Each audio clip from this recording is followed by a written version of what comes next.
The year is 1812. It is early August, and the land that would become downtown Chicago. An Indian runner arrives with a letter from General William Hall, commander of the Northwest. War had been declared on Great Britain almost 2 months prior, and Mackinac had fallen to the British. The letter was an evacuation order for Fort Dearborn, which was under the command of Captain Nathan Held.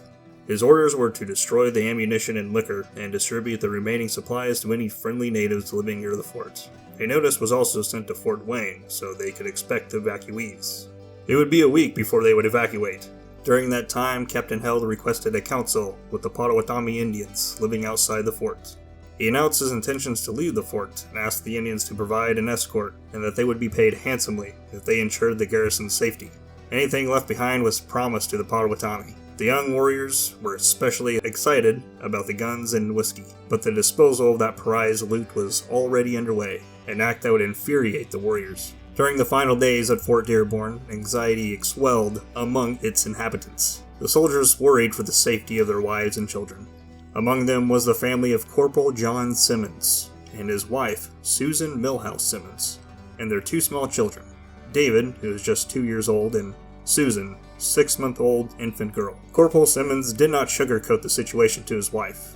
He made it clear that once they were outside the fort, an attack was almost certain. A glimmer of hope would appear just before the evacuation day in the form of Captain William Wells and an escort of 30 Miami Indians dispatched from Fort Wayne. This gave Captain Held a dose of optimism, considering not only did they bring much-needed reinforcements, but Wells was a friendly and familiar face, since he was the favorite uncle of Rebecca Held, the captain's wife. Wells, however, did not share much of that optimism, especially after seeing that the defenses had been removed and the store of liquor and ammunition had been destroyed. There was no going back. Even if they were to disobey orders and prepare for siege, they would not be able to hold out. Later that day, a friendly Potawatomi chief, known as Black Partridge, entered the fort to speak with Captain Held. He returned a medal that was gifted to him by General Anthony Wayne. He told Held that he could no longer be a friend if he was compelled to act as an enemy. He also learned that the young Potawatomi warriors were beyond his control, and were eager to cover their hands in the blood of the whites. Elsewhere in the fort, the Simmons family made their preparations for the next morning. They kissed their children goodnight and said their prayers. This would be their last night together as a family. The next morning, August 15th, 1812, the garrison had their last breakfast, and by 9 a.m. they were ready to march. 9 children were loaded onto the wagon, with a couple of older children walking alongside it. Mrs. Simmons was also outside the wagon carrying her daughter. Corporal Simmons requested to be close to the wagon. At the front of the garrison was Captain Wells, who swapped out his officer uniform for buckskin like his Miami brethren. He blackened his face with war paint, creating a death face. This would send a clear message to the enemy, that he knew of their intentions and did not fear death. Just outside the fort, the Potawatomi escort waited and joined the garrison on the right flank. This brought some comfort to Captain Held, believing they would keep their end of the bargain. Others remained vigilant. The children honestly enjoyed the wagon ride, unaware of the horrors that awaited them. About 2 miles south of the fort, the Potawatomi escort veered off to the west and disappeared behind a sand dune. Captain Wells rode ahead to investigate and reach the top of the sand mound. He lifted his hat and rolled it around over his head, signaling to the garrison that they were surrounded by Indians. He rushed back to the main forest and urged Held to advance and take the high ground.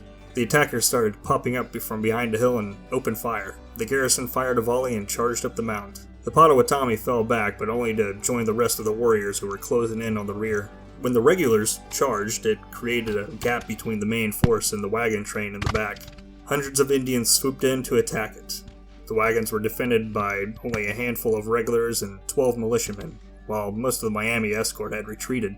After they fired their shots, a quick but brutal melee would ensue.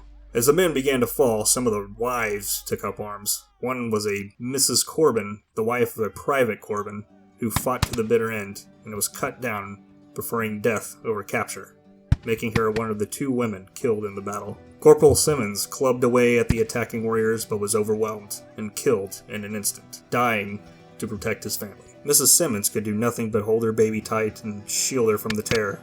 The native warriors ran past her in complete disregard and went straight to scalping and looting.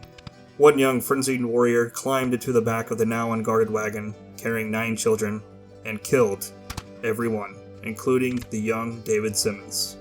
From the mound, Captain Wells rode back to defend the wagons until his horse was shot from beneath him. He hit the ground and his horse fell on top. He bid farewell to his niece Rebecca and continued fighting to the end, until finally he was shot dead. He was then scalped, decapitated, heart cut from his chest, and eaten by a group of warriors who believed they could absorb his brave spirit. The fighting stopped after around 15 minutes. Captain Held and his men remained on the mound surrounded. Over half the soldiers dead, the militia wiped out, and 14 women and children killed. The Potawatomi lost just 15. Held surrendered and handed over his sword. The dead were stripped of their supplies and scalped. The wounded who couldn't walk were either tomahawked or tortured to death. To further demoralize and torment the prisoners, the bodies of the children from the wagon were lined up in a row for all to see. Mrs. Simmons was brought close to the row where she was forced to look upon the bloody corpse of her son. With great resolve, she did not shed a single tear. She stood there stone cold, emotionless, refusing to give any satisfaction to her captors. The prisoners were taken to a camp nearby and Fort Dearborn was burned to the ground. The next morning they divided up the prisoners between the bands. Mrs. Simmons and her daughter were taken north to Green Bay, a 200-mile journey on foot. Along the way, she was forced to do some menial labor while carrying her baby. After almost a week of travel, they approached a village. The women and children there went out to greet the returning warriors. In an open area in the village, the women and children formed two columns, while holding sticks and clubs. This is commonly known as the gauntlet. The prisoners were forced to run the gauntlet, receiving blow after blow from clubs. This is a common ritual practiced by many of the eastern woodland nations. Mrs. Simmons hoped she would be spared from the punishment, being a woman with a child and all, till she was brought to the starting line holding little Susan in her arms and panic set in. There was no going back. She quickly wrapped her baby up in a blanket for extra protection, held her close, and went for it. She dashed through the gauntlet, slouched over, covering her baby. Blow after blow, she made it to the end and collapsed, bloody and bruised. Much to her relief, baby Susan was unharmed. What happened next was an unexpected act of kindness. A gentle hand reached out and helped her off the ground. An elderly woman from the village escorted the weary mother and her baby to a wigwam, where her wounds were cleaned. The woman fed Mrs. Simmons and the baby, and took care of them for the remainder of their captivity near the Green Bay. She never learned her name, much to her regret, but she never forgot the kindness of the woman she would refer to as her Indian mother. Sometime in the fall, the Potawatomi gathered the prisoners for another long journey. The plan was to take them to the British for ransom. This was Mrs. Simmons' last hope for freedom, but she wasn't sure she would make it there alive.